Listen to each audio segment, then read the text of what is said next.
The Supreme Conscious Ishvara is similar to the living entity in this way. Both the consciousness of the Lord and that of the living entity are transcendental. It is not that consciousness is generated by the association of matter. That is a mistaken idea. The theory that consciousness develops under certain circumstances of material combination is not accepted in the Bhagavad Gita.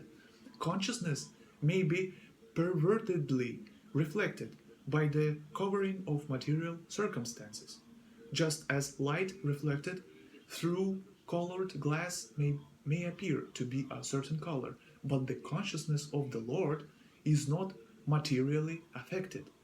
Lord Krishna says, Mayadhakshana Prakritih. When he descends into the material universe, his consciousness is not materially affected. If he were so affected, he would be unfit to speak on transcendental matters, as he does in the Bhagavad Gita. One cannot say anything about the transcendental world without being free from materially contaminated consciousness. So, the Lord is not materially contaminated. Our consciousness at the present moment, however, is materially contaminated. The Bhagavad Gita teaches that we have to purify this materially contaminated consciousness. In pure consciousness, our actions will be dovetailed to the will of the Ishvara, and that will make us happy. It is not that we have to cease all activities. I'm sorry for my pronunciation, I'm not sure about. It is not that we have to cease all activities. Rather, our activities are to be purified, and purified activities are called bhakti. Activities in bhakti appear to be like ordinary activities, but they are not contaminated. An ignorant person may see that a devotee is acting or working like an ordinary man, but such a person with a poor fund of knowledge does not know that the activities of the devotee or of the Lord are not contaminated by impure consciousness or matter. They are transcendental to the three modes of nature. We should know, however, that at this point our consciousness is contaminated. When we are materially contaminated, we are called conditioned. False consciousness is exhibited under the impression that I am a product of material nature. This is called false ego. One who is absorbed in the thought of bodily conceptions cannot understand his situation. Bhagavad Gita was spoken to liberate one from the bodily conception of life, and Arjuna put himself in this position in order to receive this information from the Lord. One must become free from the bodily conception of life. That is the preliminary activity for the transcendentalist. One who wants to become free, who wants to become liberated, must first of all learn that he is not this material body. Mukti, or liberation, means freedom from material consciousness. In the Srimad Bhagavatam also the definition of liberation is given. Muktir hitvanyadha rupam swarupena vyavasthitih. Mukti means liberation from the contaminated consciousness of this material world and situation in pure consciousness.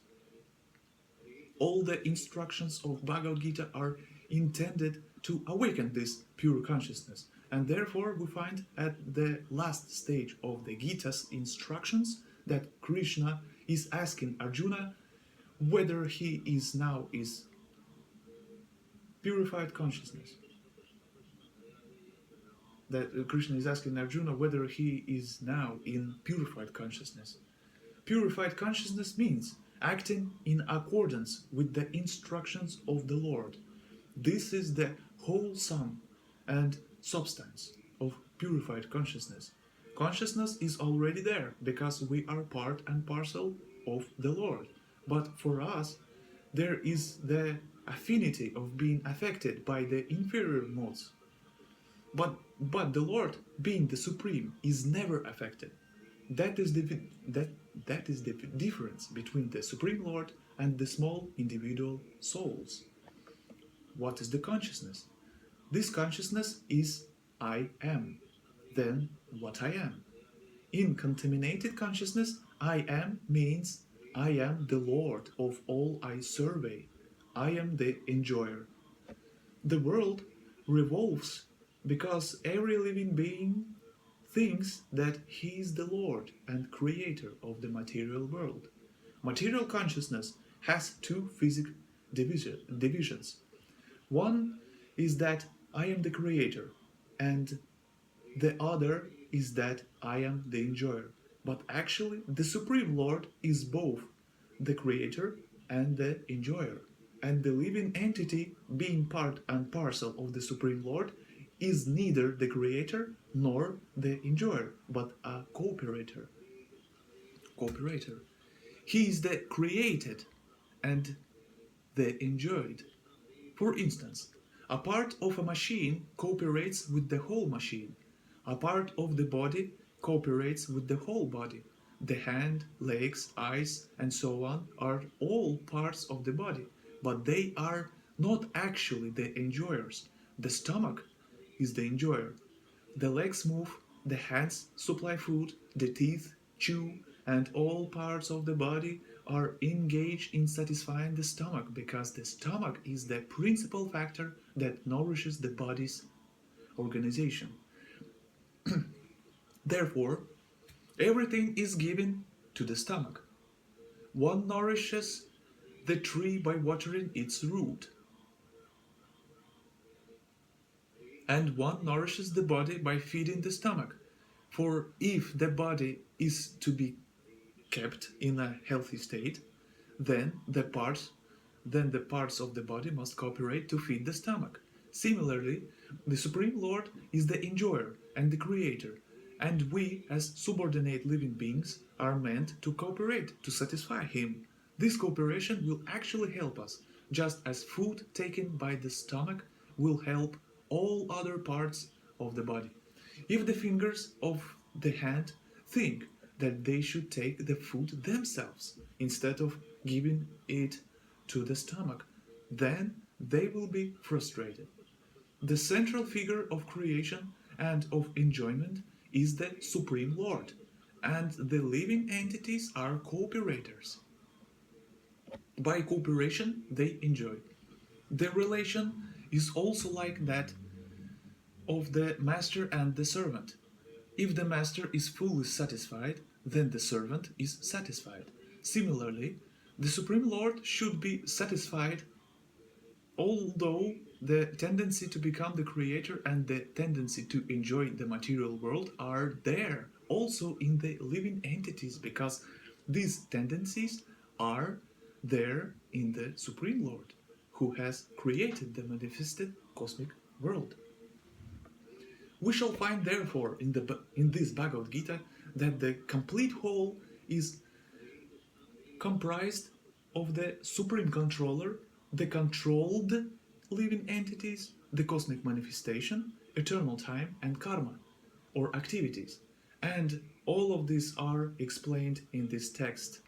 All of these taken completely form the complete whole. And the complete whole is called the Supreme Absolute Truth. The complete whole and the complete absolute truth are the complete whole and the complete absolute truth are the complete personality of Godhead, Shri Krishna. All manifestations are due to his different energies. He is the complete whole. I'm sorry for my bad English. The continuation of books of His Divine Grace is available totally free on the vedabase.io. Thank you very much for